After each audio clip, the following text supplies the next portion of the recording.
Hello, and welcome to the Third Side Halloween special. My name is John Anton LeVay Edwards, and I'm joined as always by my beautiful Queen of the Nile, Cleopatra. Hello. And also known as Stacey. But on off days. I was going to do like a Dracula voice, but can't do a Dracula voice. Yeah, not for Anton LeVay. It's kind of like, yeah, could you? I mean, good evening, you know.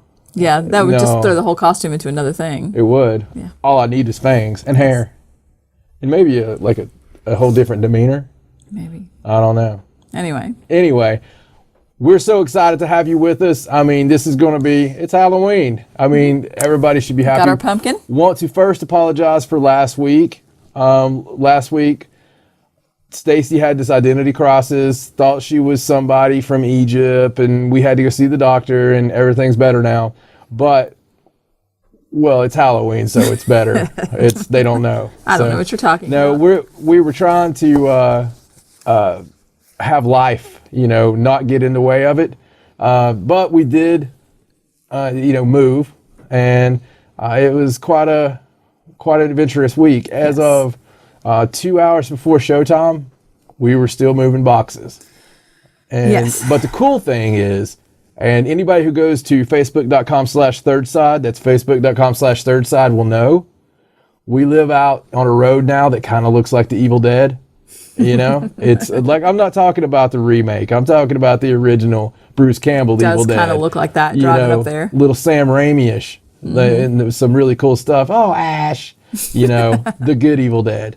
Not that the new one's not good, but it's like good in a drag me to hell kind of way. It's not really good in an Exorcist kind of way. Actually, an accurate description. Thank you. I appreciate that. Okay, anyway. At 3 Side Para. That's at 3. That's a number, folks. Side Para.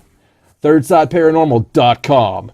Handled by the beautiful Cleopatra each and every day. And she puts blogs up all the time. Yes, well, except for last week. But, that will start happening again. We had no internet. Yeah. I mean, we're at the mercy of the internet. I don't know how we lived without internet when we lived without internet. I don't remember those days. I don't either. They've already reprogrammed me. It's terrible. Did we ever not have internet? I can't imagine not having a cell phone. But to be fair, I've had a cell phone since since they were huge and you had to No, mine was a flip phone. It was like a Motorola flip phone. It was probably 1994. And I had 30 minutes free. I'll never forget it. And I was talked on it for like 19 hours. And the bill was so big that there's still creditors after me to this very day. YouTube, just look up The Third Side. That's all you got to do. Type in The Third Side. You're going to find us. I don't think there's anything else on there that you're going to find at all. Hopefully. I don't know. Never if tried there is, we will eliminate them because we have people for these things. Facebook.com/thirdside. At 3 Side Para. ThirdSideParanormal.com. On today's show, what you're going to get is I'm trying to think of a word for news. We got like a flock of seagulls. How about news? There's a gaggle of geese. There's a Norse of news. I don't know. That's not very good, is it? We're going to have a lot of news. A lot. That's good. A lot. Yeah, a lot of news. There you go. You're so funny. You think you're clever, don't you? No. I'm not trying to be clever at all. I think you think you're clever. I think you're clever. Okay. Thank you. Well, you're welcome. We're also going to go by and talk about the 5. What? Nothing. All right. The 5 more digits. The 5 creepiest things to have ever happened to us that we could talk about on TV. Because there was that wrong. Okay. No. The 5 creepiest things that we can talk about on the show that have ever happened to us in a career spanning most of her 29 years of life. We're going to talk about those things today. So for now, I would just like to say it's about that time for some news. It's hard for us here to believe what we're reporting to you, but it does seem to be a fact. Okay, time for some news. Are you ready?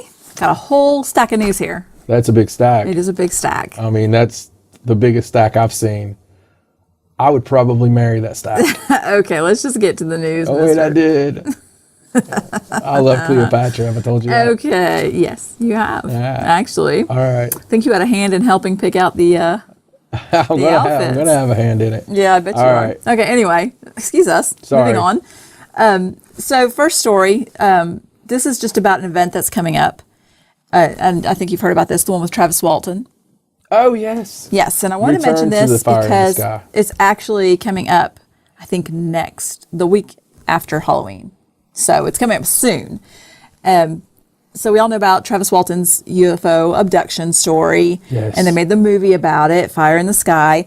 So that was 39 years ago. Wow. As of this November 5th. Wow. You weren't even born yet. It's amazing. Slipped up there. Anyway, so 39 years after the event, he is inviting the public to join him at the very location that he was abducted. And they're going to go up there. Yes. Has he not been back to that location? He has. I thought I watched a whole television show on it. He's not been back there at night. 30 times. But he's been back to that location, but just not at night. Say it at night like SpongeBob. He hasn't been back to that location. At night. At night. All right. Anyway. Night makes it right. Yes. So As long as there's not a fright. they're going to be up there. It's hosted by Ben Hansen from Factor Fake. And he's going to bring a bunch of his night vision equipment from his company. What's his company called? Night Vision Ops. Night vision equipment. And they're just going to observe the sky, see if they can. Dude, I see really hope anything. they get abducted. Like, no offense. Like, I really like Ben Hansen. We met him at Scarefest. We even went to his lecture. He's a cool dude. Yeah.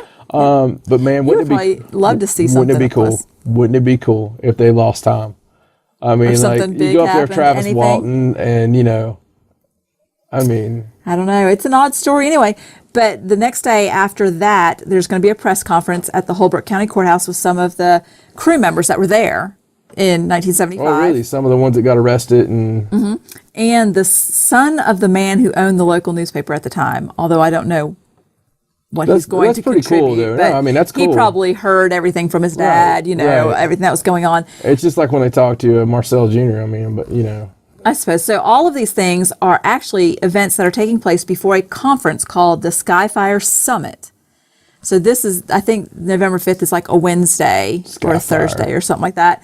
And then right after all of this, they're going to have the Skyfire Summit in Overguard, Arizona, which is near the UFO site. And Travis Walton's actually helping. See, I don't think I ever realized Organize all the this. times I've heard the story and read about the story. I think the one part that never sunk in was Arizona. Oh, I don't know if I ever knew. I always think exactly Pacific where it was. Northwest Right. because every time you see it, it's like a bunch of lumberjacks. They were, yeah, but I mean, I guess. But so that's going to be kind of a fun. I'd like to read about what happens, after this event. I was the just joking experiences. about the abduction thing, obviously. Obviously. But I hope that they. I hope that they see something. I hope that they see something. It'd be cool at if they least. saw something, especially with the night vision, because you see all these people that use the night vision equipment on the sky. Isn't that what we watch on YouTube Yes. all the time? And you can see better. And, Right, like you can yeah. see it decloaked and all that stuff. I like to do that kind of thing, but it's November 5th, a little late in the year. Like, it's gonna be cold. I don't know if I could make it. It's Arizona. I don't. Well, that's true. I guess I'm not used to being. Shouldn't be that cold. I guess not. Okay. Depends So on the anyway, elevation, but interesting event. I'm definitely going to check it out after it's over and see what people report, as their experiences or whatever. And we'll see if they see a UFO. Never know. be really cool. It would be really cool. Okay, so next story. This is just kind of a bunch of stories that I picked up of people. Maybe it's because it's almost Halloween. It's the clown sightings. Oh God, what is people wrong with you? Dressing up as clown. I taking it didn't off. bring a picture. No. No picture. So there's been people that have been dressing up as clowns and just showing up on cameras and in areas of town. Really? I don't know why. They need to be arrested. They don't need to be They arrested. do need to. They're a nuisance. Well, I saw this one I story. think clowns in general are a nuisance. There's this one story about these people What are you thinking? I can't tell. You're smiling. Are you smiling? You're not smiling. I don't know. I don't like them. smiling, but they're crying. At the Yeah, same I don't time. like them. I It's don't too like them. confusing. You know what? I never dated someone that had that kind of issues. Never. I can't stand to be around them. And just because they've got like little balls and, well, I don't know if they've actually got little balls I don't know. You should on probably their just uniform. stop right now. and their nose. Anyway, clowns are bad. there was actually this photography project by a husband and wife team called the Wasco Clown. And I guess they feel like some people are like copycatting that. Copycatting. How do you say that? They're doing a copycat of that. I don't know. I'm just enjoying the show. Is that a verb? I don't know. Anyway, but they did have this one security camera footage of a clown walking up to a resident's porch and tearing apart a pumpkin and then staring directly into the security camera before walking away. So here's the deal. Mm-hmm. Most states you can protect yourself. Right. The first one of you that come up to my porch and is as a clown. We'll be calling 911. We have a dead clown. There's going to be another front porch bit of red right here. Well, here's the thing. It's not just in the United States. I have a story here from Portsmouth, England. And then I'll have to burn it, because you won't be sure that it won't come back. I mean, Zombie clown? We're going to kill it and we're going to burn it. We're going to kill it with fire. Of course. That's your motto. You need a shirt that says only when "Kill it it's with necessary, fire." only when the dead come back to life in Brazil, or, clowns. Okay. Why clowns? I don't know. Why even do you have to get that story? It's not Because news. it's clowns. No. It is news. Clowns. Let me finish. Okay. It's happening in England and in France. So everywhere. Clowns are invading. It's the clown apocalypse. God, can you imagine how bad those clowns smell in France? I mean, because there's already an odor, but you put it in the clown outfit for a few hours. Oh, wow. I'm just saying. Anyway. Have you ever smelled a French person? No, I can't say that I've sniffed a French person. Sorry. I have. I don't When I want was a details on that. student taking French, I went to a theater to see Manon of the Spring. Yeah. If you've never seen it, there's a lot of nudity in it. It was really shocking. French. But there was like a Manon trilogy, and that theater smelled like open ass. I think when we're I a walked little in. off topic. Well, I'm just saying. Okay. It's not anything bad toward the people. It's just their scent. Their odor? I don't think they believe in underarm deodorant. Probably not. Or shaving. Which is kind of odd because it's always written in French. It's like the toilette. Okay. Moving on. Okay. Moving on. We're going to get off that. Okay, so next story is actually just an update to a story we did before. The one with the Jack the Ripper case. When they were trying to go say that they figured out who it was, Yes. and all that stuff. Yes. So the update is that the scientist actually came out and said he made an error. Really? Yes, I know. You're not shocked at all, are No. you? Hold on a second. Feigned surprise. So now they're saying they don't know who it is So his name because can remain Jack. Because it was going to suck if it was like Billy the Ripper. it was the guy's It sounds name was more like a guy Aaron. that has a flatulence problem. Right. But the scientist is said to have made an error of nomenclature. Well, it's just Billy the Ripper. But it's something to do with the DNA and how he calculated it. I'm not sure. It was a very scientific article. I honestly fell asleep halfway through. It was terrible. But the point is, bottom line, he screwed up. So So it's still a mystery. it's still a mystery. Which, Yay. quit trying to figure it out. Okay? It's Jack the Ripper. It's a mystery. Yeah. We got to keep it a mystery until the day that somebody contacts his spirit, and then I'll, Right. and he says, "Oh, Jack the Ripper," but I'll be like, "Don't tell me your name," because it might not be Jack. It might not. Okay, so another sort of update. Sort of update. Not exactly. We talked about the Black Eyed Kid story. Yes, we did. Yes. So apparently, since that's come out, there's been a lot more people saying that they've seen Black Eyed Kids, and this latest one is from the London Underground. Down in the tubes. Yeah, I know. I'm familiar. And so the article about this was funny because in the article they interviewed a paranormal investigator who didn't want to be named. So right there, that just right off the bat is just like, Yeah, because there's not a paranormal investigator that doesn't want to be named. But why would you not want to be named if you had legitimate things to say? Well, I mean, not unless you thought that they were going to find you somehow. I don't know. I don't know. But anyway, I still got the article because I thought it was interesting. This paranormal investigator actually said they had like 8 or 9 different sightings since, recently. That They've heard of 8 or 9 different sightings recently. This one was particularly just in the London Underground. But they actually have had reports down there of a black-eyed kid type thing from the 1980s. So it's not the first time these things have been said. And actually, back in 2002, that show Most Haunted actually did 24 hours down in one of the stations, Aldwych Station. I love that show. So that was a good show. I liked it. Yeah, I think they still show it sometimes. I mean, they had their Reruns, fans and their detractors, but I liked Right. it. It was, at the time, it was kind of like the only show like that.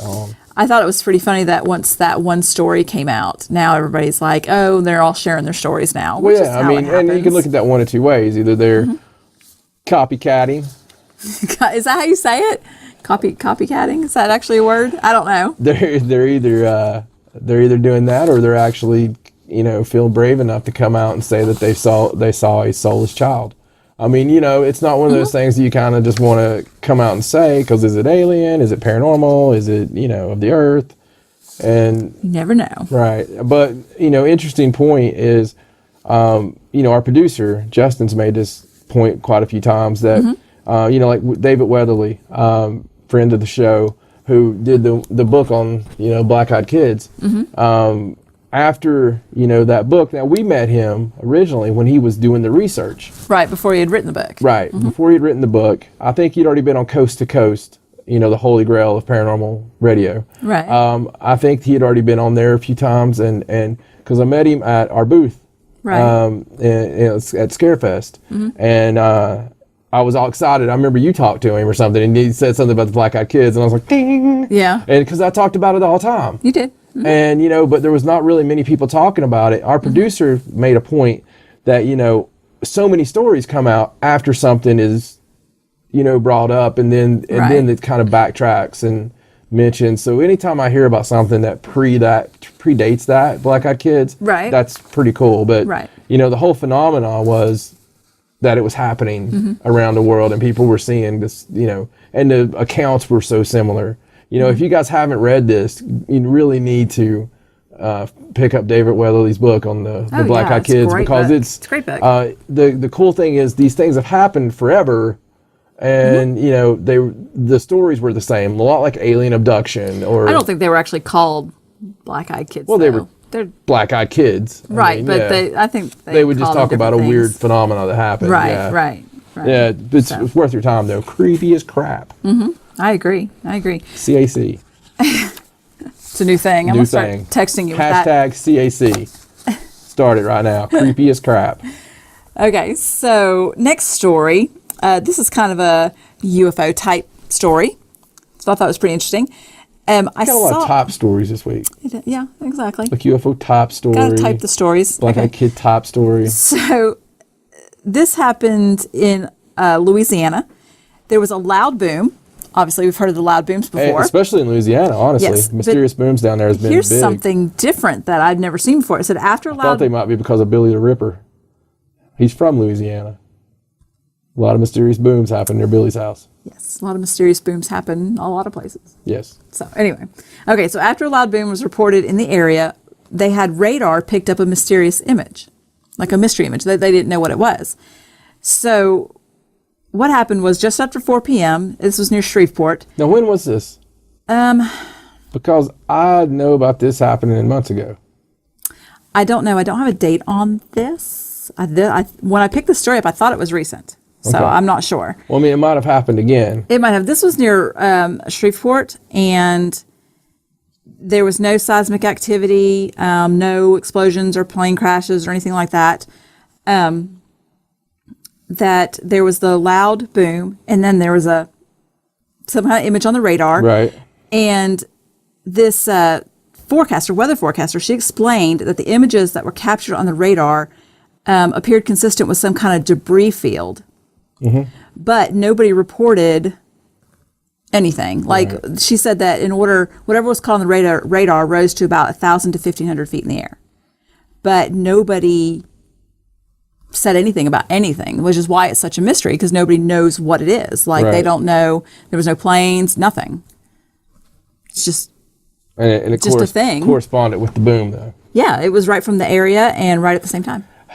Either that's happened again, or it's something. Because I tell him because I keep up with the mysterious. Well, no, it could be that this is if it's the same one. It could be that they just got this information about the debris field. Right. raising up from 1,000 to 1,500 feet. Right. In the air. It's very strange. And, for friends of the show, longtime friends of the show, you'll know about me and my obsession with the mysterious booms all over the world. Yes. If you're not familiar with it, I think Enigma Seeker's his name. It's one of the YouTube channel. He does a good job of keeping up with all of this. Oh, yeah, putting them all together, that sort of thing. But I look, even in, where the area, where our show is filmed, there was one 2 years ago. And actually, they can never explain it. And it in Greenville, Tennessee, it ruined a guy's house. They actually had it on like the WJHL, I think, or WJHL TV 11. You can look that up on YouTube, and you can, I think, still find the story of a mysterious boom, and there's a mysterious humming noise being heard all over. All over the planet, really. But in the last few years, all over North America, there has been these booms, these humming noises. They can't figure out if it's coming from the ground or the sky above them, and it's been corresponding really in my head with sinkholes. There's been an abundance of sinkholes happening worldwide. Right. And, I think this stuff's coming from below, personally. But I'm talking, if you look this up, just look it up on YouTube or on Google, and it's going to come up with a bunch of stories. And some of these places, these booms have not stopped. There's a town that it started happening in that it just drove people nuts. I remember saying something about that. It's very odd, and it's only been the last few years. What's going on? Nobody can explain it. Scientists have looked into it all over the planet. Investigators have tried figuring it out. There's recordings. It's not just hearsay. It's, people record it and film it all the time. There's recordings, and there's people that try to come up with explanations, but those explanations are, so far they've not satisfied what we're actually hearing and seeing, with the physical evidence.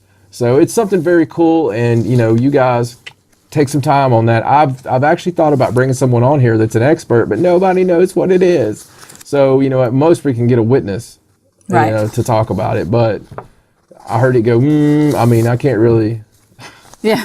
It's very interesting though. It is. But okay, so here's another story about something that we've actually heard about before, and this is an article that says it's happening again. This is the spontaneous combustion in Italy. Do you remember we watched the TV program? Jesus, that was crazy. Italy. Yes. Yes. I'm trying to think of the name. Oh, Unexplained Files, I think, was it. I think it was. Is that right? I think that's right. Yeah, that was it. So there was this whole article, and now I don't know. I don't have written down where I got this article. So, real, not real, who knows? But I do know we did see the thing on it before. Yeah. But this article explains about everything that happened before and that it has started happening again. So what it was, totally demonic. It was back in January 2004. Right. It has to be. Oh, I don't know. I don't know. It loses the spontaneous part when it happens over and over and over. Right. Well, let me recap here. Okay, so January 2004, electrical appliances like refrigerators, radios, televisions began catching fire, even when they were unplugged, and people were reporting fires in bundles of wires that weren't even plugged in or anything like that, just bundles of wires. And so the local electric company cut the power off to the whole village, but the fires kept starting. So the mayor evacuated the entire village, which was bad for these people. And the fire department went in, the police went in, they inspected, they didn't find any evidence, any of arson, no logical explanation. And it said when a fire started at the local water pipeline station, the mayor shut it down and they called in more investigators, experts, electric companies, universities, military, everybody. And nobody could find a logical reason for the fires. So after it went a few months when there was no fires because nobody was in the village, then the residents were allowed to come back. So then in April 2004, it started again after they had already been gone for several months or whatever, and then came back. And so they still couldn't find any logical reason. And the electric company made improvements to the grid, but they don't know if it solved the problem. I think it just stopped after a while. So then it started again in 2007, sporadically. And let's see, in 2007, it says in here that an Italian newspaper published a leaked government report which blamed the fires on aliens because they were caused by high-power electromagnetic emissions, which were not man-made and reached a power of between 12 and 15 gigawatts. That's what this Italian newspaper said. Right. I never saw that article, so I don't know. That's just what this one says. So now they're back again, starting in late summer this year, in 2014, and the residents have started reporting the fires in furniture, stack of folded clothes, a car, and they've all been evacuated again. Yeah, well, these people aren't kidding. Which is terrible. I mean, they're not kidding. They're not joking. This is real. And Right. the thing is, what is causing the phenomenon? Is it a black ops program? Could it be something that's happening near there that's causing this to catch fire? You would think that if it was, that they'd be like, oh crap, we just caught a damn town on fire. We better stop this Right. or move it. Okay, so that kind of eliminates the black ops program. Right. Okay. The second thing, aliens. Then you got to think, why, What would be the purpose? why in the hell would the aliens care that much about, burning all this stuff down unless there was an underwater base near there? Because that's on the coast. So, Why wouldn't it happen before now? well, I'm just saying. Right. But I kind of think the alien hypothesis is caca. Yeah. And the only thing throughout time that would really make sense, would be some sort of elemental or some sort of demonic inhuman activity, a curse on the town. Well, they listed down here possibly a troubled young person who's a pyro. Yeah, well, I mean, obviously. Because it only happens when the people are in the town. Fire starter, baby. Yeah. So, but how long has this been going on? I know it said it started in 2004 and now it's 2014, but it's not constant. It was. Yeah, but 2004, that child would be, Getting older. But the weird thing about this is, I mean, freaking couches I do remember when we saw are catching fire. When we saw that Bedspreads episode, we were like, catching wow, fire. that's crazy. And the people that, if you look anything up on this, the people that, the townsfolk, they're definitely, scared about it or bewildered about it. And, they're having to leave the their mayor, homes. everybody there is bewildered and can't figure out what is going on. And you're not going to hear this on mainstream news. I mean, it's going to be like a specialized show. And that's what the sad thing is with today's, because if this was before the information age and we still, word of mouth went from town to town, this would be the big story. One town goes to the next town. They'd be like, hey, that town burned up. They wouldn't be talking about who's the upcoming political election. It wouldn't matter. Right. What we're force fed to me is the crap. And this is the real cool stuff. So I'm glad you bring it. Well, good. I knew you'd like that one. Okay, so let's talk about this one because I know you saw this. This is about the ghost that they caught on camera at the castle. I'm pretty sure you saw it. This has been shared everywhere. Dudley Castle. Oh, yes. And these people, they took a picture and later on they looked at it and they thought that they caught a ghost. And it's very not a ghost. I mean, it's very blurry. But I wanted to mention it because it had been shared a lot of places. And, I just wanted us to give our take on it because, people ask us stuff like that all the time. So Dudley Castle, there's a fabled gray lady, because it's always a gray lady or a white lady. There's a lot of gray ladies and white ladies, but some of them are legit. Or lady in white, lady in gray, because it's different. Yeah. So anyway, lady in gray. There's a couple that were just taking pictures, and when they looked at it, it said that they saw glowing red and a blurred figure in gray standing in an archway. And it's funny because, where was it? It's in here somewhere. I don't know. They seem to think that this was definitely 100% they caught this ghost. Right. But really, when you look at the picture, it has to be zoomed in and it's so blurry and fuzzy. Like, there's no way you can tell what that is really. I don't know. I don't think that they really caught anything. I think anybody to be excited about the paranormal. I do. I really do. But, I've still got the friends that are kind of novice. And I remember when I first started, when I first started investigating this stuff, god awful amount of years ago, zooming into your pictures when you get home and seeing the dust and finding the face in it, and then this face is screaming and this face is, and then you're all worried. You go back to the client, you'd be like, it's screaming, it's crying, look at this, but then you have like that real big crap happen.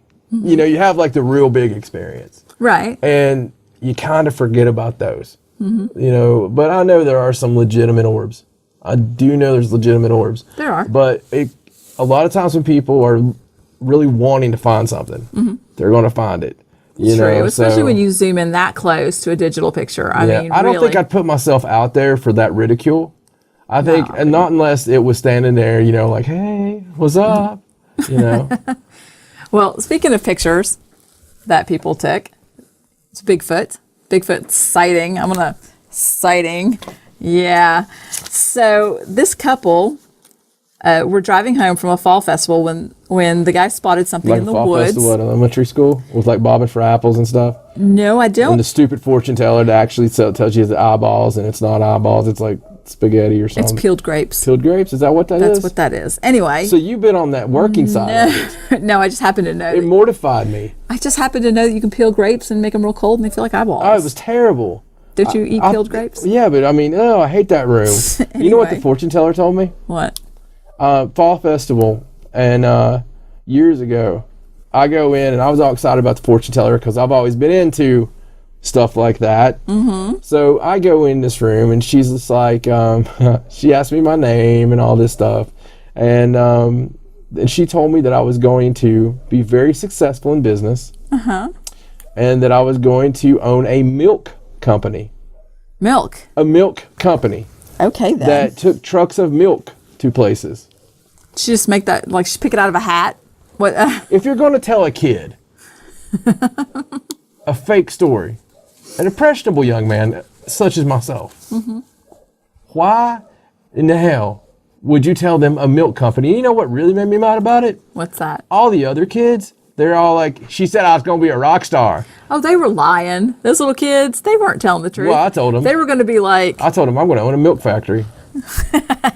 you buy all your milk from me. Yeah, it's going to be the best milk you ever had. A little something down in it. Anyway, Sorry. so this was not that kind of fall festival, I don't think, because there was a Bigfoot calling contest at it, that kind of thing. Really? Yes. So anyway, Give me your Bigfoot call. no, I can't do a Bigfoot call. I don't know what Bigfoot sounds like, so That, no, I'm not doing it. Okay, fine. You do it. No, Okay. they expect me to So do it. anyway. You doing it would be news. So anyway, they were driving, and his girlfriend was driving. He yelled at his girlfriend to slow down, and he started snapping pictures into the woods. And he said that the first thing out of his mouth after he took pictures, and this is how you know this is not a real thing, is he said, "You're not going to believe the attention I'm going to get from these shots." And so he's taking a picture of this dark thing in the woods, and he's trying to say that it's two big feet. Bigfoot couple, two big feet, Bigfoots, Bigfoot-eye, I don't know. Bigfoots. Bigfoots? I would think it would be Bigfoots. Okay, anyway, so Big feet just sounds silly. he took the pictures, and then he tried to show them out, and what it is it's a stump. Sasquatches. It's a stump in the woods, Right. just a dark stump that was behind some other trees, and this story was run by the Huffington Post, and someone else actually tipped off the Huffington Post and sent them another picture of the same stump from a different angle, so you can see that it was just his angle and the sun and the way it was. And so then he said that he's actually said that he's not trying to fake anything, that he's not absolutely saying that they're a Bigfoot, but that he took a picture of dark objects in the woods and he didn't know what they were. Right. So yeah. So at first he was like, "Yeah, I want to get a lot of attention because I'm taking Right. pictures of it," or he knew it was a stump and he was trying to fake it. Credibility is gone. Yeah. Yeah. So That guy could actually run into Bigfoot, have a fist fight with him, and date his daughter. and nobody ever No one believed ever him. believe him. Yeah. So he took the pictures of this thing, trying to act like it was Bigfoot and saying he's going to get all kinds of attention. And then when somebody outed him as what it really was, he was like, "Well, I never said it was You know? Oh, yeah, of course he did. Of course he did. In fact, if I was Bigfoot right now, and if you're a Bigfoot Thai watching this right now, and because you never know. You never know. You never know. Wi-Fi goes everywhere. So if you're watching this right now and you're a Bigfoot, I would find this guy. Go to his house and just shake your junk in his window and stuff. I mean, just be like, hey, and I would put my Bigfoot ass cheeks on the windows of his car every night and where you see some hairs and stuff and it's not your Uncle Jim. Too much information. Well, I'm just saying, like Bigfoot's ass is not going to be hairy. Do you think it's like a bare ass walking through there? Because that would be even scarier to me. But how are you going to get your butt the whole thing hairy except for the back. Can you imagine? That is fear. That is true fear. Especially if he turns around like, hey. Because he'd do that. Party in the woods. It's not a stump. Okay. Can we move on now? We can move on. Let's do a more serious story, right. Shall we? Serious. Okay. So this is a story about Charles Fort. And we talked about Charles Fort recently. Yes, we have. Are you going to be serious now? Is that serious. your serious face? I'm being serious. Okay, so for those who don't know who Charles Fort is. Shame on you. He's a man that... Why are you laughing? Because you're just so funny when you're serious. It's just not you. I'm sorry. This is a very serious story. You got me tickled. Anyway. God. Okay, so Charles Fort was a note taker of all things strange and unusual. Like the Fortean Times, they are named after Charles Fort. He started the Fortean Society with some of his friends. And the Fortean movement. Yes. So what he would do is says from a period from about 1912 until he died until 1932, he would go to the New York Public Library, the British Library, search through old newspapers, journals, anything to find strange and unusual events. And then he would take little pieces of paper and he would write in pencil the reference to this thing that he found, and then he would keep it. And that's what he did for years and years and years. So what's going to happen now is his entire note collection is actually going to become available digitally online for people to look at. And this is over 60,000 notes. Wow. Yes. But you have to understand that the guy that you have to give credit to for this is actually a man named, let me find it, Karl Pabst. And what he did was like the beer, but not the beer. That's how it's spelled, Pabst. So it's like the beer, except it's not disgusting and it's going to make you hate yourself the next day. Exactly. All right. But what he did was how the hell that shit ever won a blue ribbon? I have no idea. You talk about false advertising, like maybe Milwaukee's best. Maybe it's really? one of those. Really, Milwaukee? If that's your best. Maybe it's one of those, honorary ribbons. Everybody gets one. Oh, so it's like the Here, you're a beer. Here's a ribbon. Yeah. Anyway. Thank you. Look, Mom, I'm a beer. So anyway, this man, Karl Pabst, spent, 15 years getting these notes. So what happened was Charles Fort. So 15 years. Yeah, listen, he had all these little handwritten notes on the paper, right? Written in pencil. Yeah. Okay. And he sorted them all. And then when he passed away, the collection actually got passed to a man named Tiffany Thayer, who was part of the original. Named what? Tiffany Thayer. What's her first name? Tiffany. His first name was Tiffany? I guess so. That's what it says here. Tiffany. Okay. I don't think you can pronounce Tiffany any different. Not judging. No judging. You didn't, I'm sure he didn't pick it. So anyway, he got the notes, and he was part of the Fortean Society also. But he would never let anybody see them. He just kind of kept them to himself. He didn't publish them or do anything with them. Yeah. So then after he passed away, his widow donated them to the New York Public Library, where they got put in special collections. So then this man, Karl Pabst, decided he wanted to copy those. Right. Well, here's the thing about special collections for the New York Public Library. You can't just go and take pictures of things or copy them or be digital. You can't take ink pens in there. You can't. They have certain hours, and you have to get permission, and everything has to be handled very carefully, and you can't have to have pencils. So Karl Pabst had to travel to New York City from his home in Connecticut and go to the library when they're open and hand copy with a pencil every single note that so he had Charles to redo Fort what Mr. already Fort did. Yes. So what he did was he spent 15 years doing this. He would copy a bunch of notes, he would go home, and then he typed each note individually on individual index cards each individual reference, and filed them in a card catalog area. So then sorted them and filed them. So he had this card catalog filled with all, and he actually completed it. So nobody knew that he had done this at first. So this article that I'm reading, the man that wrote it, his name is Dr. John H. Reed. He actually acquired this collection, and he knew that Carl Pabst had been doing this, and he went to go see about it after Carl Pabst passed away. One of his relatives inherited his house and the collection, all that stuff, and Dr. Reed went and looked, and when he found out that he had actually translated all 60,000 plus references, he tried to buy the collection, and the relative was like, no, I don't want to sell. Right. And so he said, well, if you ever sell this house or you ever want to sell the collection, let me know. And so years went by, and he never heard anything, and he happened to find out that house had sold, and nobody ever let him know. So he went straight back to the house, and he talked to the new owners, who actually still had the collection. And they were going to... Did they know what they had? No, they were keeping the cabinet, and they were going to throw all the cards away because they had no idea what it was. And he bought it from them. And so now he owns them. And something intervened there. Yeah, so he owns them, and now he's going to somehow get them all digitally free online to anybody that wants to look at them. I don't know when that's going to happen, but... I mean, that's just an amazing, it's amazing story Charles from beginning to end. Is one of the godfathers of the field, and especially for what we do. We collect the weird, the strange, the macabre. Mm-hmm. I mean, even our friends are a collection of such things. Right. I mean, it's just like our producer, strange and macabre. Mm-hmm. It's one of those things that's what we love. Right. And, the Fortean, I mean, just everything about, right. is what we love. And most anybody who's watching this show right now, you're definitely part of this, Right. So this should excite you. This should give you that tingly feeling. It's one of those things that I wish that somebody would get all these references, make a book, right, or something of what those references are.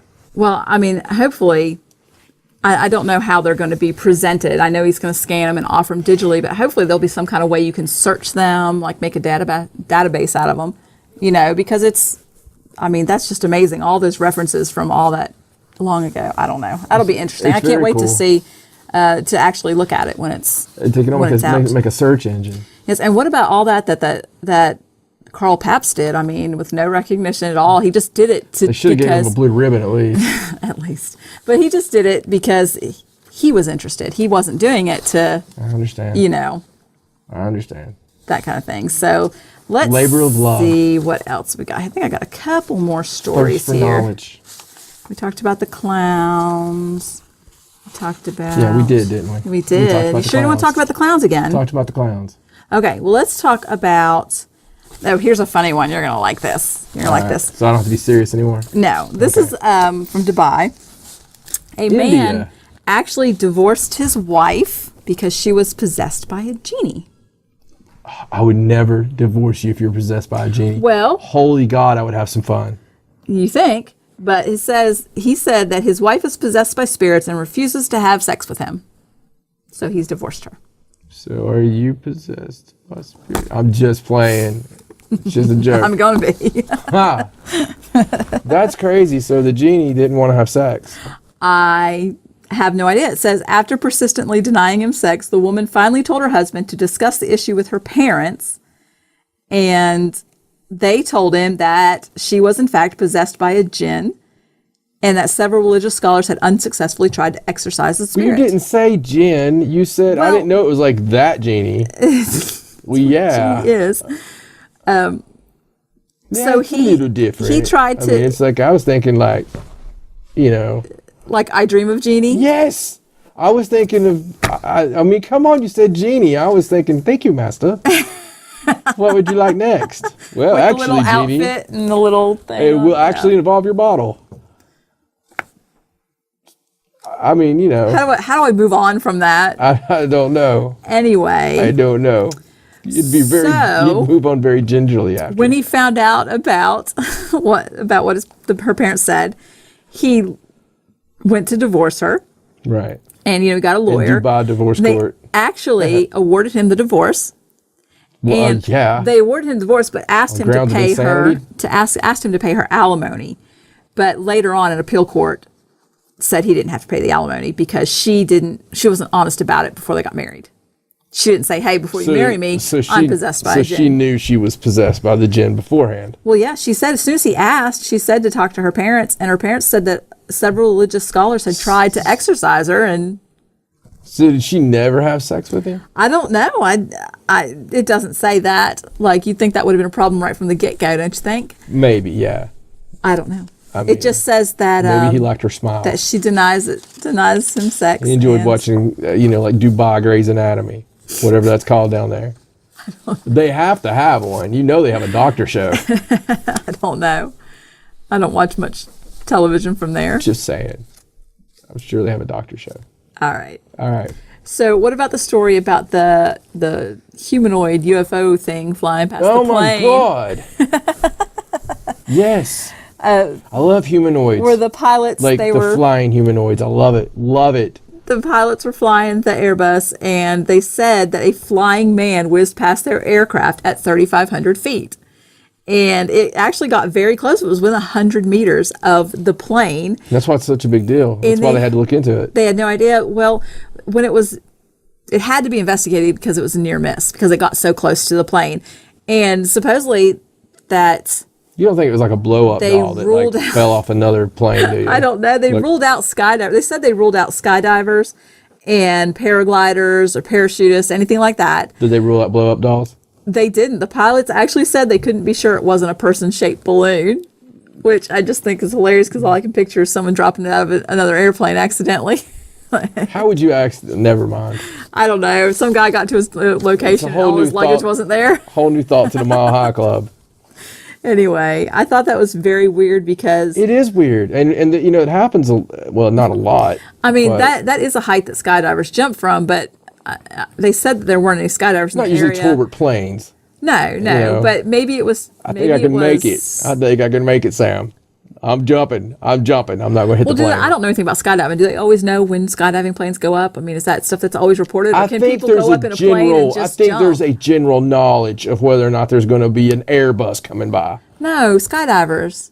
Do they know when all the skydivers come up? Yeah.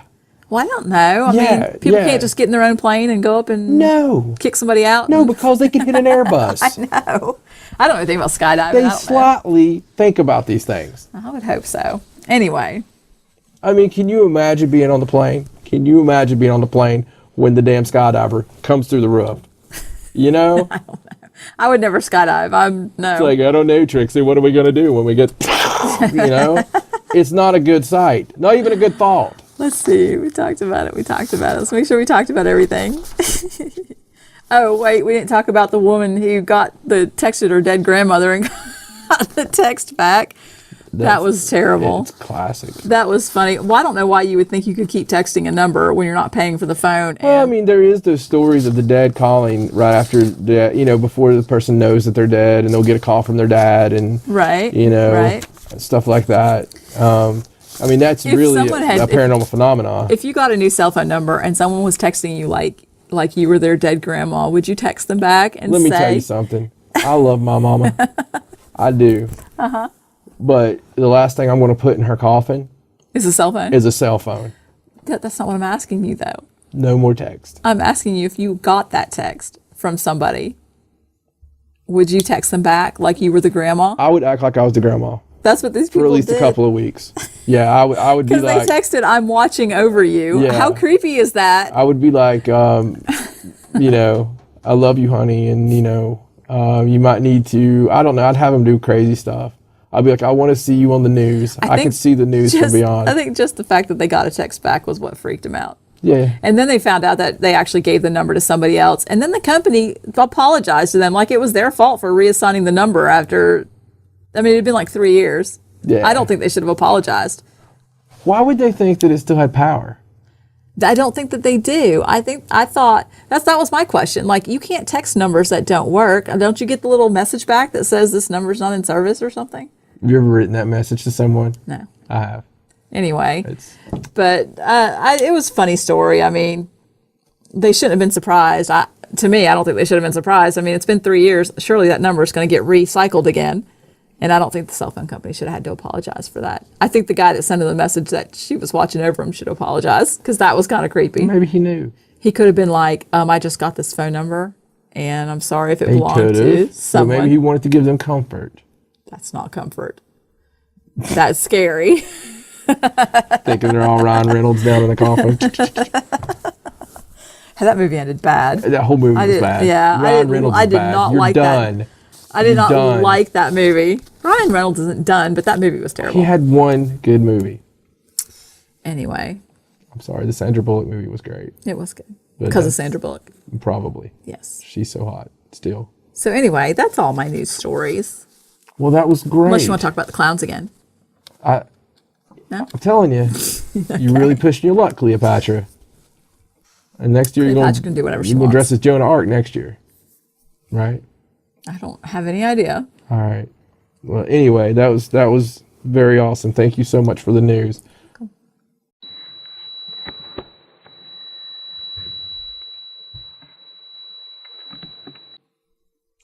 All right, so we pushed a certain show kind of hard.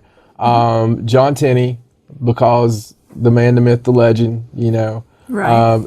I've always been a big fan of his approach Right. and his methods. Right. They're refreshing, and they mirror a lot of what I already felt Right. about many parts of the field, and what I grew into feeling about the field, I should say that. Right. And it's well worth your time to find anything the man's done. Ghost Stalkers, it debuted on Destination America channel. Right, on the 19th. They've just had their second episode, and it's honestly, if you haven't seen it, I think Destination America channel actually has it on demand in most cases. You need to go out of your way to see the show. Oh, yeah. We talked about that. We would talk about it if We may talk about it again. we may talk about don't know. it. So we watch everything we can just because we think it's respectful, to be in the field, to not pretend you've never seen a paranormal show. Hopefully you're into paranormal if you're in the paranormal. So it's just one of those things that the show is well worth your time. The dynamic between John and Chad, Oh, yeah. That was great. it's great because you got your straight guy, so to speak. Right. Tenney, has his, button-up shirt and his tie. What you feel like you were going to see if a real paranormal investigator was going to come to your house in 1977. Right.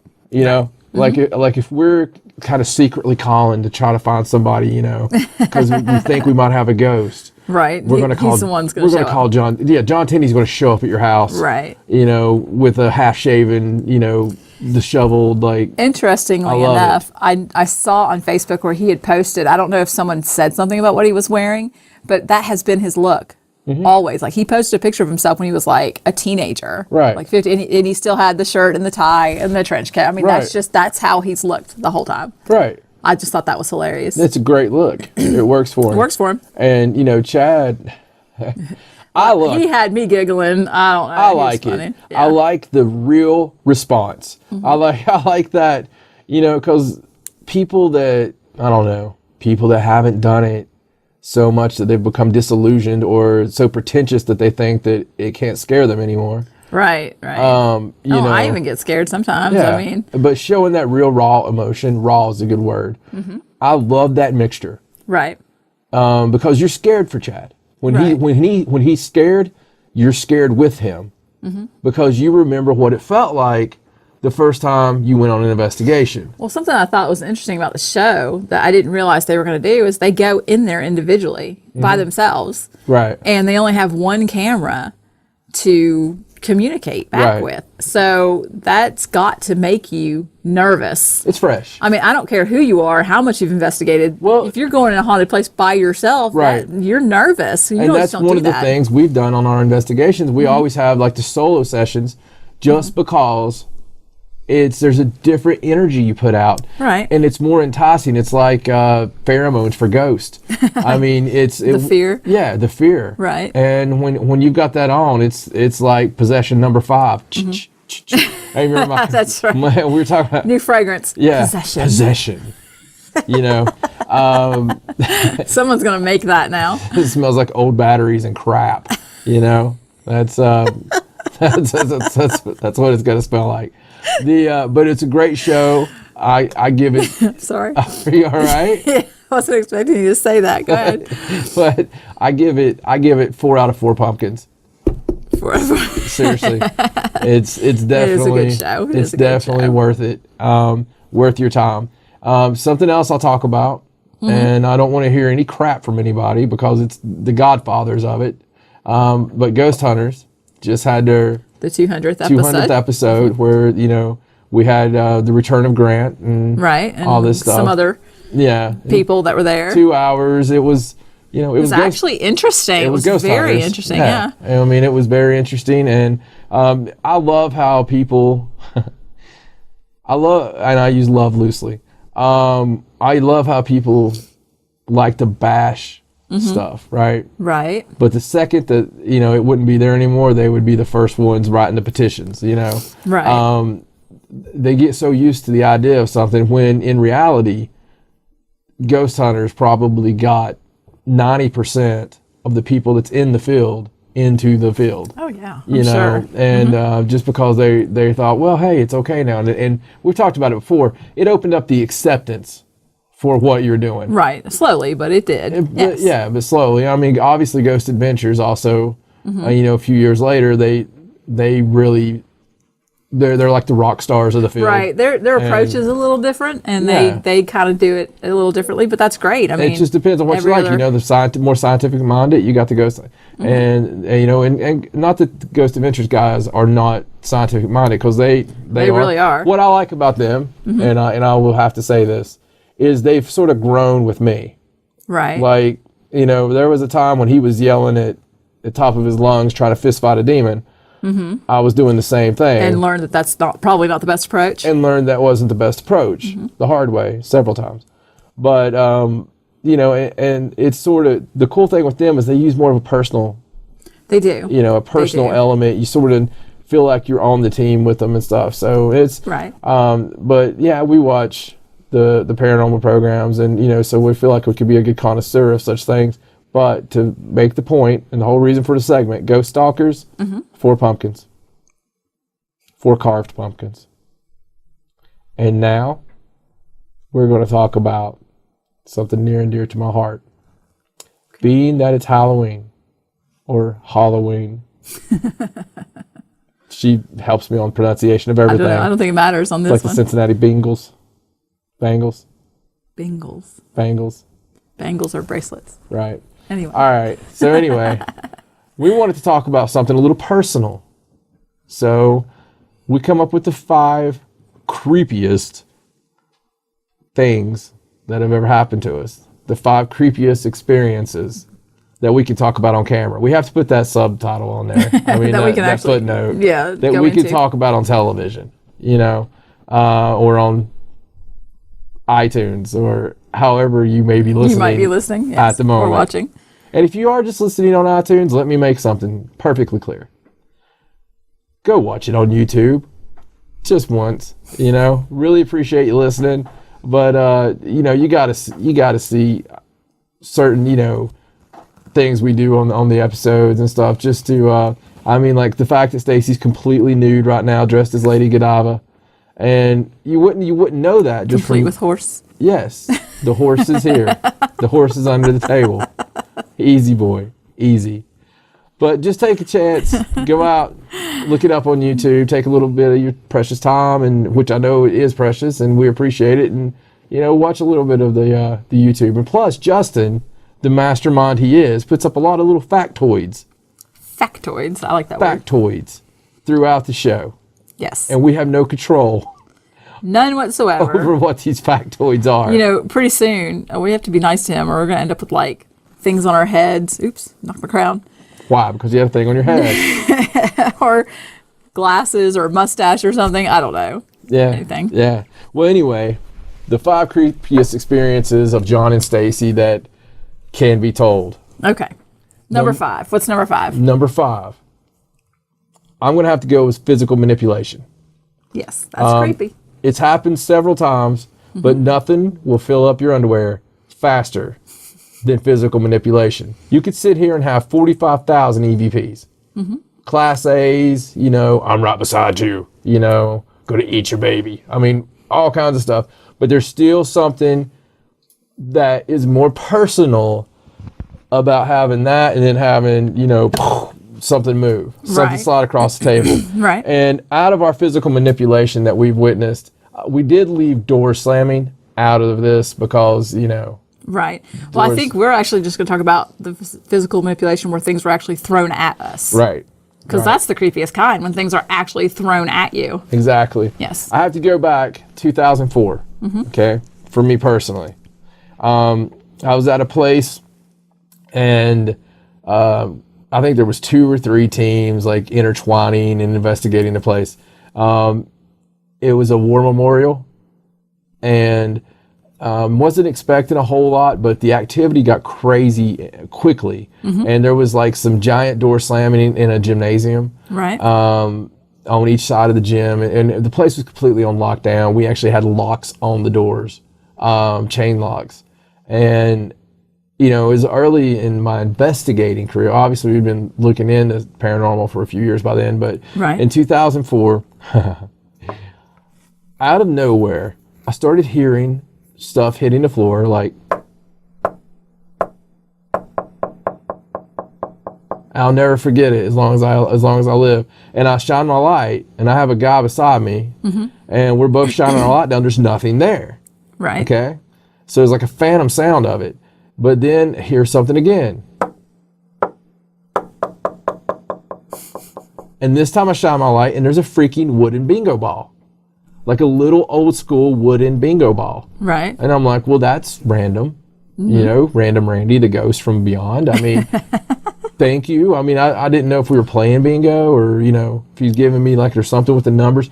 Honestly, we were trying to figure out, like, what does this mean, you know? Oh, like putting them together, Right. What does this mean? Well, it happened again, and it happened again, and it happened again, so on and so forth. So then you start looking for the source. Any rational-minded person. So there's nobody in the gymnasium, okay? We looked at the rafters. We looked even up on the stage. Maybe somebody was chucking them. There's nobody in there. The place is completely on lockdown. Right. There's no way to explain this. And the guy with me was so skeptical that I could smell his paradigm changing. Like it was just like, I'm looking around. There's nothing here. There's nobody there. Maybe you talk like that? Yeah. Maybe there's a launcher. Maybe they're being launched. I'm like, yes, somebody has developed a launcher for bingo balls just to scare you. Yes. It's actually pretty awesome. I have a clicker in my pocket that's going to launch. No, you know, it was just something miraculous that was happening. So we go around the perimeter outside of the gymnasium and we find in this rustic, you know, darkened corner, this old cage full of these bingo balls. Right. You know, like the spinning thing from the that old spinning bingo ball thing. Okay. And the cage was closed. So, you know, that. And there were still balls in it? There were still balls in it. So they weren't just falling out randomly. Right. They were being taken. That's weird. And that's creepy. And into that gymnasium and thrown at us. Now, was there a message there? Or, you know, I have no idea. Right. You know, but it was honestly one of those things that will stick with me no matter how much I see. Well, I wasn't at that particular room there when you were doing that, but I know that when we went to ETSU, and I don't remember the year because I'm terrible with dates. That's why I did so bad in history. East Tennessee State University. Yes. We actually got to do an investigation there. They don't let people investigate there. We actually were asked to come by a student who was doing a thesis paper or something, and the school actually did allow us to come with some other people and do one building, you know. But it was one of the most haunted buildings on campus. And so Gilbert Hall. And so we were up in the attic, which is creepy enough as it is. And it was me and John and some other people, and they were actually doing a ghost box session, a Frank's box session. I think Travis Molden was with us. I think so. The Franny was with us. Yeah, Miller. because she worked at ETSU, and then the Clarks, Tim and Connie Clark. I think they were actually up there with us, right? Too. And we were all sitting around and we were doing the Frank's Box session, and we were actually getting responses. And as we were sitting there, something just hit me in the leg, and I looked down and it was a rock. And I had never had anything ever thrown at me before. Yeah. And I remember going, who just threw this rock at me? Like somebody that was sitting up there would actually take the time. Like I wasn't thinking clearly because obviously nobody sitting in that room of people that we trusted, you know, on this investigation is going to pick up a rock in the middle of an investigation with activity happening and throw it at me. That would be silly. But I was like, who just threw that at me?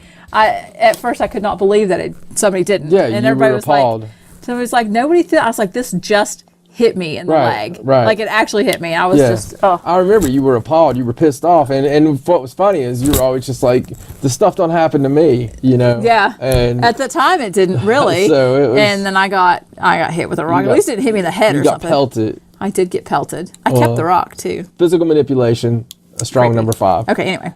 Number 4, digits.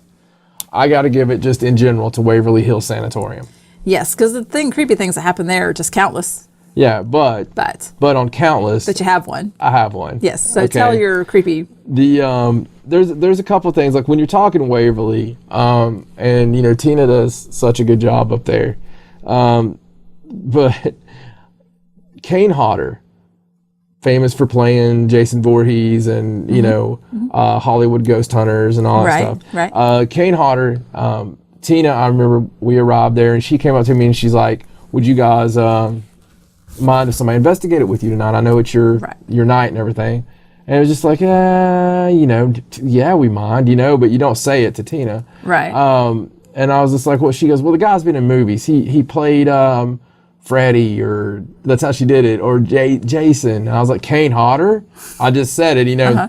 To me, that was my Jason. There could be other people play it, but, you know, really the one famous for it.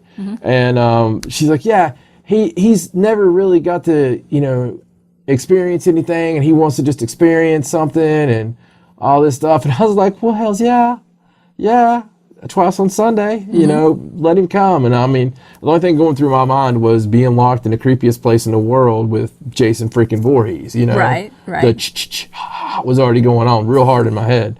So, you know, fast forward, Kane was not really having anything happen. You know, because when you're forcing it, and everybody that's had investigations knows this, you have somebody you come along and you want them to experience something, you know, because you've experienced something. But what people don't understand is you experience something after sitting there for 18 freaking hours.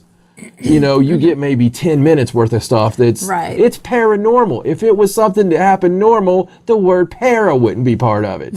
I mean, you know, it's above the norm. So it was really trying to force it sucks. I think it kills the energy. Yeah, I think so too. And when you're worried about it so much. When you're worried about it so much. Like filming a TV show. Yes. We know all about that, right? Yes. But going through the place, we were down, anybody who's familiar with Waverly, we were down in the pharmacy section. There's a series of rooms there. Oddly enough, on another trip to Waverly, that's where I saw the bottom half of a body walking with no top.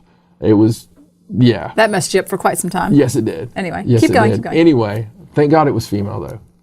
I mean, because it was the whole bottom half. And because the only reason I say this because I would be talking about that ghost schlong for the rest of my. You would be. Thank God it was female. My life. You know? Anyway. So anyway, we were in this room. There was myself, Tim Clark. Right. I'll name you by name. Kane Hodder and a unnamed female. In the room, okay? And the way I was sitting, Kane was, let's just say where you're at. Okay. Tim was to my right. And to my left, there was an empty freaking chair. Empty chair. And a lot of floor space. Well, we start hearing, as I'm asking for stuff, we start hearing stuff in the room. We start hearing movement, shuffling, you know, just manipulation of our surroundings. And you're so tuned in when you're in a place like this. You're at a different level of hearing. And so we're putting it over. We're talking about what we're hearing, you know, and Kane's kind of like, yeah, I heard that too, you know, and all this stuff. And the guy's got shoulders as wide as Missouri. I mean, he seriously does. He's not much tall. Like, he's like my height, but his shoulders are also my height. It's the craziest thing. Anyway, so... He's a square. He's a square. Anyway, go ahead. So we go from that room to the next room, which was more of the pharmaceutical room with all the, you know, where they would have had the bottles and stuff. Right. The room I would have hung out in. But we go to that next room, and Kane, who kept saying, you know, well, I don't know, maybe I heard something, you know, maybe I didn't, you know, whatever. We get in that next room, and Kane just like, I'm like, okay, we're going to start EVP now. You know, I'll go ahead and start asking some questions, and, you know, you guys be quiet and give it time between responses and whatnot. And Kane's like, all right, where's the other guy? And I'm like, and I look around, because at this point, I'm afraid that Tim had been taken, you know? So I look around, and there's Tim, and I look over there, and there's that chick, and I'm just like, yeah, Kane, everybody's here, buddy. And he's like, the other guy. Where's the other guy? Everybody's in here. So at this point, you know, Now you're just scared that Kane Hodder's going to kick your butt. here's the thing. You know, I've been paid to fight people. I mean, I'm not, you know, I'm sitting there thinking, but then it's fighting freaking Jason Voorhees. It's a big difference. I don't think I could do it.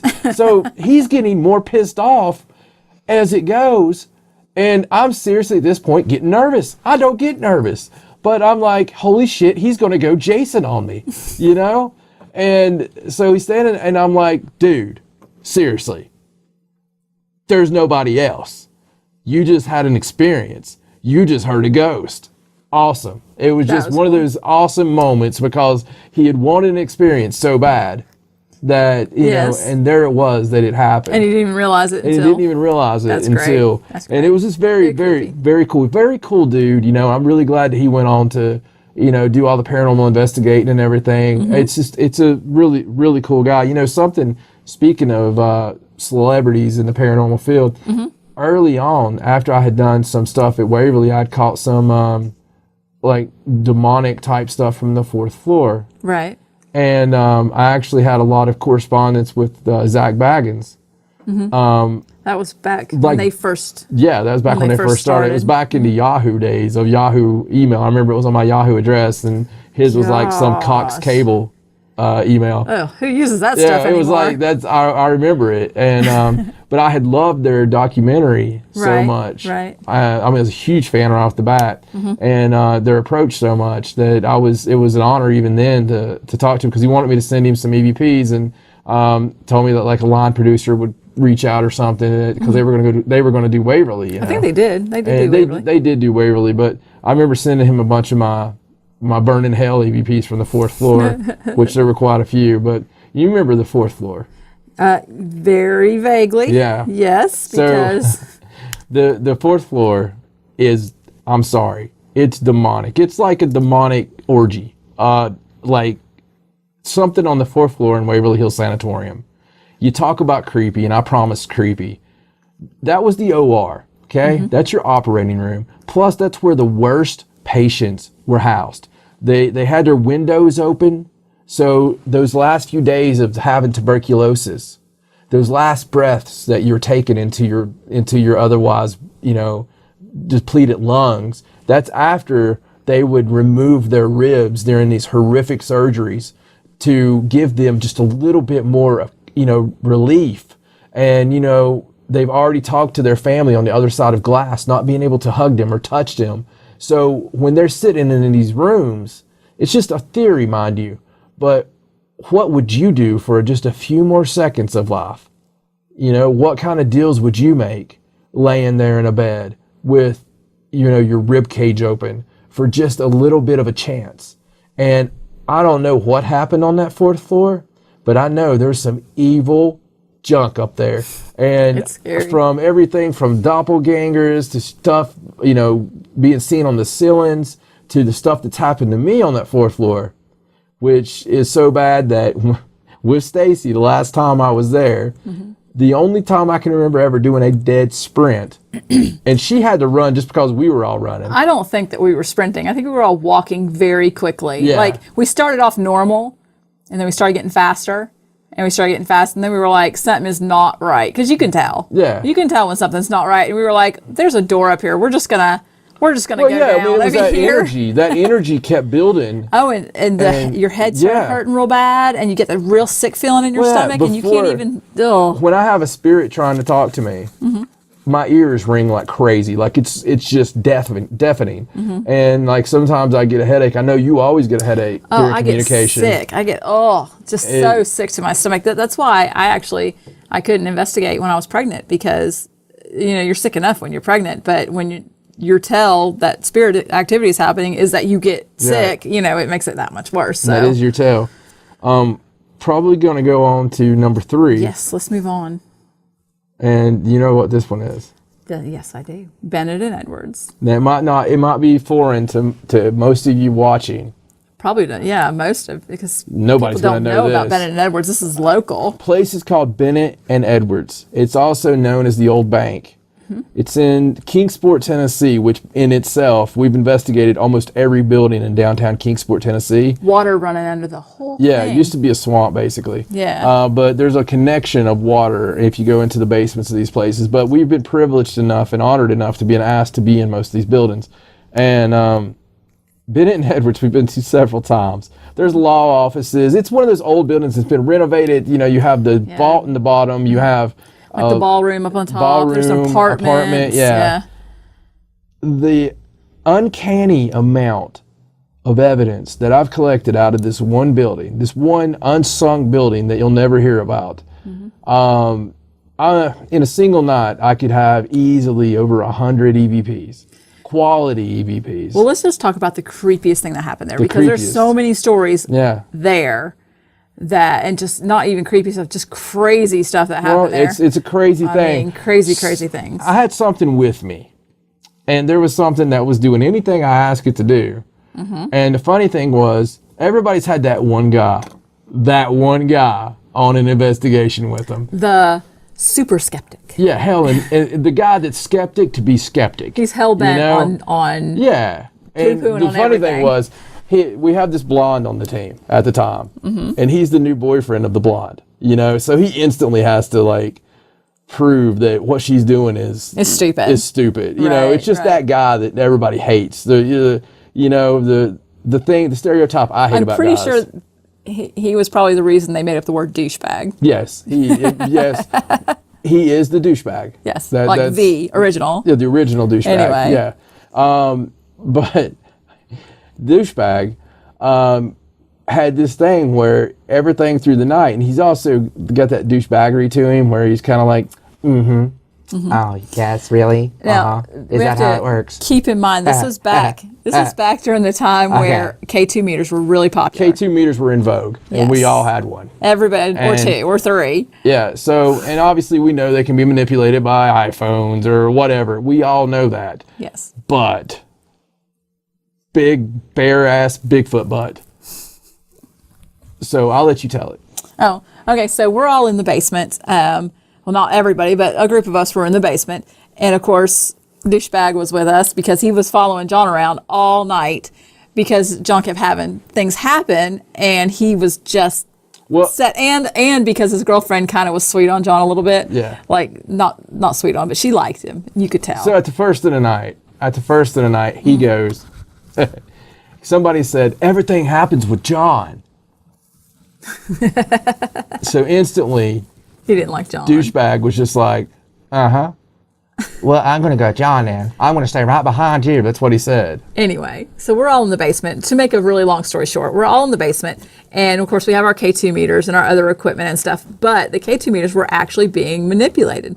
And, well, let me rephrase that. John's K2 meter was actually the only one being manipulated. He was carrying one, and somebody else was carrying one, and the douchebag guy had one. And so, you know how K2 meters work, that it goes all the way up. So John would say, can you make this go all the way to red? It would go all the way to red. He would say, can you make it go halfway up? And it would go halfway up. So the douchebag guy, he was like, well, yours just messed up. Let's trade. So they traded K2 meters, and still the one that John had in his hand was the one that was manipulated, and the other one didn't do anything. And so then John was like, well, give me 2. And so he had 2, and somebody else was like, I have 1. So John's holding 3 K2 meters in his hand, And this other guy is still like, well, it's just messed up, blah, blah, blah, whatever. So John's like, light these up, they all lit up. And he'd be like, light up the one on the left, and the one on the left would light up. And he'd say, light up the one on the right, and the one on the right would light up. I mean, it was just And the middle. crazy. Yeah, and the middle one. Yeah. And still that guy would not give in. Yeah, it was so funny. Actually, that was still creepy. And anybody that they knows did about that. how sensitive K2 meters are, and like, You can't set one off when I without was the other holding, two. yeah, when I was holding it here, I was like, light the one in the middle all the way to red, and it went all the way to red without the other two even signaling. Yeah. And that guy. Somebody has a video of that somewhere, and I'm afraid that it's the blonde girl. So we'll probably never see it. Yeah, they're married. But are they? Yeah. So there was a video. It did happen. It was very creepy. Even She though watches it when she's by herself. we're making it kind of funny. It really was creepy at the When time. does it work? Will you stop? Anyway, we gotta get through this know you list. You know you do. Come on. Next, number 2. What's number 2? Number 2. We could just talk about houses, but I mean, we've had a lot of haunted houses. We had the first haunted Every house we live in is a haunted We had the house. Gastonia house where you slept underneath me at night, Yeah, it was a crazy place. not nonstop. Yeah, in the kitchen. Like we'd be asleep in the bedroom in the back, and in the kitchen Yeah. all you'd hear is just stomp, stomp, stomp, stomp, stomp, stomp, stomp, stomp, stomp all the time, the whole But night. there is a house that beats them all, and that is the Black House. And I think we've mentioned the We Black have House. mentioned the Black House. Yes. So talk about the creepy things that happened in the Black House. Some of the crazy ones. There was crazy stuff happen all the time. Our son got locked in a room that doesn't lock, and he couldn't get out, and we couldn't get a hold of him, and we had to come home from work and let him out of that room, and he was terrified, and our pit bull had pretty much ate the door trying to get out, and but the room doesn't lock.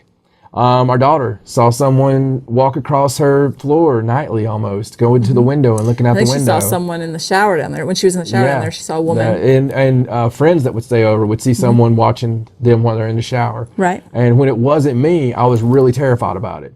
Right. And then Wait, I totally just missed that. Right. Let me just agree. Right. But Anyway. our son, who didn't really like to mention a lot of stuff, actually, had a testimonial to me, and he was just like, something comes down the steps and walks into, and stands at the end of the bed and all this stuff, and it's not. He would say it doesn't look human or anything. I mean, he was like really, creepy though. So we're leaving this place. Now, there was oppression. We won't get into all that. There was oppression that happened to us, nearly possession, if not possession, while we were in this house. We can laugh and smile, but that's just how we take things. And there was a bunch of bad crap happened to us in this place. Stuff we're just now getting out of. Yeah, and we'll talk about the reasons called the Black House. While I was there was a morning that I was babysitting my little baby girl, and there was a presence hold me down in my living room floor and say something to me that I can't even remember what it said, but it was in a demonic voice. And I was terrified and awake and trying to get out of that. Another day, this one really, it's kind of like my black-eyed kids encounter, but they didn't have black eyes and they weren't kids. Right, but that was creepy. A car comes out of nowhere. There's a man and a woman, and I hear them, and I'm always really ready to go jump out. If somebody's at my door trying to get in, I'm going to open the door and I'm going to beat the shit out of you. That's just who I am.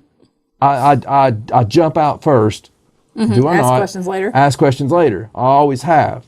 I've always figured if they have a gun or a knife, fine, we'll have a fight for a second. I'm not going to be a victim, is the only thing I'm trying to say. This was different. I had this really bad feeling. And before I knew it, this man and this woman were at my front door. And they were laughing, like maniacally. They were laughing and just beating the crap out of the door. And the door was actually shaking. And I was terrified. I couldn't move. I was frozen in fear. And they kept doing it and laughing. Just both of them. And I go over to the window and I'm just terrified. And I see them laughing and not looking at each other, just laughing, trying to get into the house, trying to break into the house. And they're going back and forth on the door handle and everything. They didn't look out of this time period. Right. They looked from a different time period. I was completely terrified. And I just stopped looking. And all of a sudden, just as much as it began, it stops. I take a minute just trying to collect myself because I'm terrified. And, I do check it out and there's no sign of anybody. There's nobody there. There's nobody knocking on other doors. And nothing ever came of it again. Nothing ever happened again to explain that. Mm-hmm. And we didn't live like just right there on the street. It was a drive. Yeah. To get to our house. We lived in a national forest. Yeah, it was like out of the way. It wasn't like you could just pull up to play a joke and then leave. Yeah. It was weird. It was one of the craziest things, but definitely one of the creepiest things that's ever happened to me. And I've never shared that. Mm-hmm. This is the first. But when we were leaving that house, moving from that house, our little girl was 4 years old. Mm-hmm. And she's in a moving truck. Now, the house, mind you, is completely white. Yeah, white siding. And she says, I don't ever want to go back to the black house. So we've always called it the black house. Mm-hmm. Investigations that were done after we moved, the house has been demolished, by the way. Mm-hmm. Investigations we done after we moved gave mounds of evidence, but a full body apparition. We saw things move. We seen things fly across the room. It got terrible. When we first bought that house, not before we bought it, after we bought it and moved in, we found out that the people that lived there before the woman died in the bathroom downstairs. Right. Like in that shower or whatever. That's where all that activity happened. All that activity was. So that would have been a nice piece of information to have before we bought the house. Yeah, it should be a disclaimer. Yes. But after. Number one. The big number one. Mm-hmm. And this is the full sharing on this show. Has to be the creepiest thing that ever happened because it was the first. It was the first. First thing that ever happened. We just call it the 1997 event. We should call it the incident. The incident. Yeah, the 97 incident. It's really what brought us into all this gangsta stuff. In 1997, in the summer of 97, mm-hmm. I was dating this beautiful young lady named Stacey, mm-hmm. and who sometimes dresses as Cleopatra. It's just a thing. Anyway, in 97 in the summer, we had been dating. Now, little backstory. A few nights before this happened, I thought everything she was studying in college was hogwash with past life regression. And we went to a mystical shop, and some of the stuff she was studying and she was into, I was just kind of not into. And so when we were in this little Wiccan shop, or whatever you want to call it, I bought an Invocation of Spirit book. And we had a Ouija board. I had some liquor, some mirrors, some candles. I may or may not. I did an Invocation of Spirit. Let me just say it. I was 21 years old. I mean, I was just like, and I did it like I do in full, like, and now that child, like I take in. Yeah, completely going off on it. The only thing I didn't do is spit pea soup. I mean, it was... Yes. Well, I would like to say that John did not read the book because he's a man and he doesn't read directions, nor did he believe in it or respect it at all.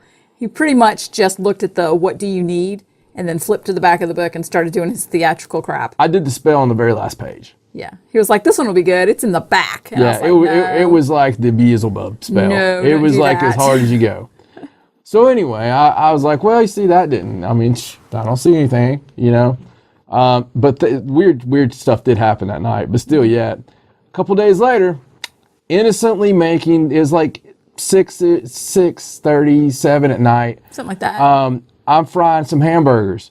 I'm looking out. Before we got married, he used to do the cooking. And anyway, I'm frying some hamburgers. We had no air conditioning because we were young in our 20s and poor. Yeah, poor. So the door is open because it's hotter than hell. The front door and the back door. The front door and the back door. So yes, there is a breeze going through or whatever. But it's late afternoon. The sun's coming in on my side. And it's that late afternoon terrible sun. Mm-hmm. And the door open beside me would go to the backyard. Then Stacey, I can't see Stacey. There's a wall between us, but she's sitting on the couch watching like Jeopardy. You know, she's watching something in there and not really paying attention, just kind of her and the TV. She's just sort of, you know, we weren't talking or anything. And all of a sudden, all of a sudden, a black shadow man standing probably 6 foot tall ran in broad daylight. I mean, broad daylight with nothing that cast a shadow. I mean, this was a man ran into that door, like came in the door, ran through the kitchen. The next thing I know, as I'm standing there in amazement looking, is I hear this old dollar store shade that we have, the kind that you pull down too far and it won't go back up again, so you have to hand roll it if you want it to go back up again. I hear that thing go, and Stacey goes, "John?" And I simply reply, "I don't want to talk about it." So time goes by. Because we didn't talk about it. We didn't talk about it. Mm-mm. When we did talk about it, what happened to you? Well, I was just sitting there and I was looking at the TV, you know, just straight on, trying to get these Jeopardy. I watched Jeopardy. I never know any of the answers, but I was trying. And all of a sudden, I mean, just out of the kitchen door, it was like, if you can picture a man running like this, that's what it looked like, but all black shadow, like the outline, it was just completely, and you couldn't see through it. Like it went between me and the TV, and I couldn't see the TV through it. It was black, completely blacked out the TV.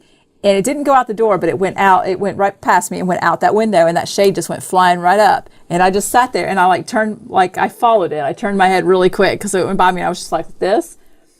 And I sat there. I felt like I sat there forever, but I know it was just a couple seconds, but I was just like, and that's when I hollered for you.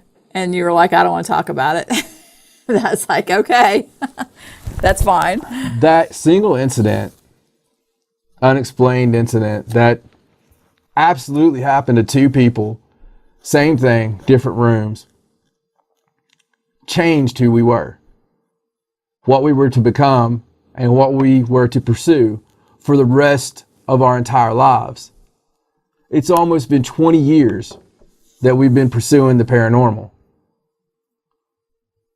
We do it in our own way. I mean, we still investigate, but we like to meet people. We love to make people laugh.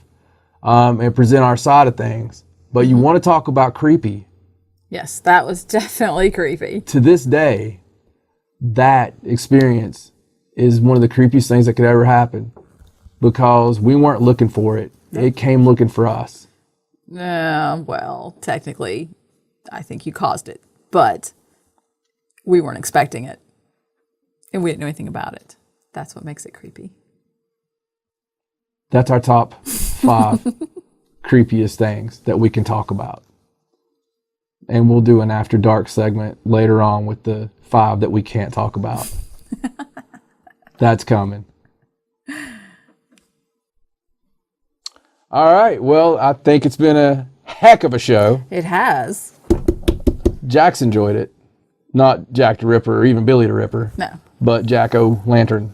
There you go. He's pretty happy. Look, you know, if you stay on our Facebook.com/ThirdSide, you would have seen a story that I shared that gave a little bit of history on old Jack and why he's called Jack, and where that came from. Yes, with a creepy picture of a turnip. Yeah, damn turnips. Oh, Anyway, hope you enjoyed the show. Happy Halloween, everybody.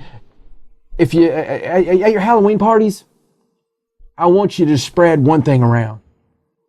Facebook.com/ThirdSide, at 3SidePara, that's the number 3. ThirdSideParanormal.com. And on YouTube, search the Third Side. And when you're at your... That's 4 things. Just saying. Anyway. Well, it's in the same context, though. Okay, anyway. And when you're... What? And when you're talking to people on Halloween, if you're, like, nestled up with some, hot man or hot woman or, both, and they want something scary to watch, tell them, you know what? Why don't we watch somebody that's just funny as hell that talks about scary stuff instead. And show them us. They won't be disappointed. And you, my friend, just showed them something trendy that they didn't know about beforehand. For real, happy Halloween. Thank you so much, everybody. For my lovely wife, Cleopatra, I'm Anton LaVey. So long from the third side. Good night.